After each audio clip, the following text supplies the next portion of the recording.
Lakes and water and rivers are the most precious resource here in the Northwoods. I think these two would agree with me. We've got Ted Rulseh from the Oneida County Lakes and Rivers Association, and similarly with the Vilas County counterpart to that, we have Keith Montgomery. How are you guys doing today? Doing great. How about you?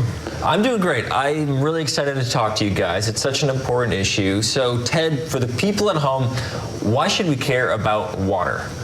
Oh, water is life. Water is everything that we treasure about the Northwoods. If you live in the Northwoods, water is probably the reason you're here. If you're a tourist, water is probably the reason you visit.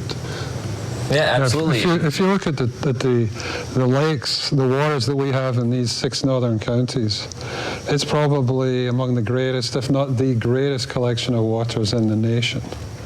And those waters and the forests attract people. They've been attracting residents here since the 1950s, especially, and before, and they attract visitors. And it's worth hundreds of millions of dollars in terms of what people spend here and the property taxes that they pay.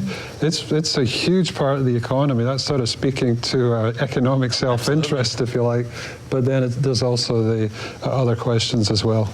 And so how do you think we can protect our waters? Because obviously we use our lakes for a lot of things, a lot of water sports. How can we protect our waters, for the lakes?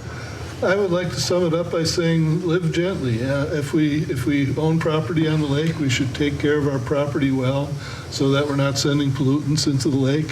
If we're visitors, it means fish responsibly, boat responsibly, use good judgment, treat the resource like the precious thing that it is. And Keith, there's been a lot of talk about wake boats. Are you familiar with this discussion? Yes. Okay, so tell people, what are wake boats and what sort of damage can they cause on a lake, especially a small lake?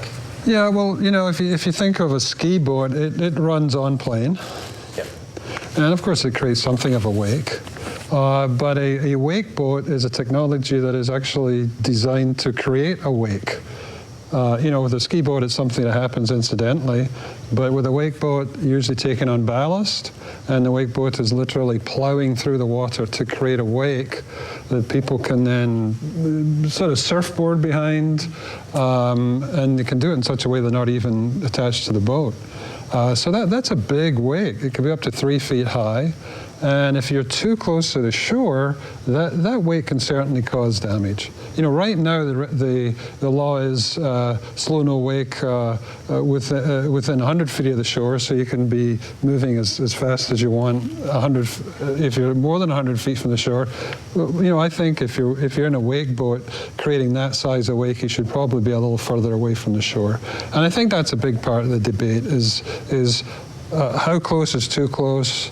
And then the other issue is also other recreational users, because the wake boats can be it's got sharp elbows if you're out there in a canoe, or if you're trying to paddleboard or whatever. So or fish if you're an angler sitting on a point and a wakeboard boat comes by. So. Yeah, it's living gently, at least being aware of the impact these boats can have on the shoreline, and also the impact it can have on other users. And how do you think within our community, obviously, we always say to be careful not to do this, or be careful how you fish to protect the waters. How do you think we can highlight and address the importance to everyone and make it more noticeable, more known? It's a shared resource. It belongs to everyone. The state constitution says it does. And we have to think about more than ourselves when we use the water. That's it in a nutshell. I want to ask you next about runoff and maybe preventing erosion. Maybe there's lake owners at home watching, but let's take a break. We'll think about that. We'll be right back with that answer.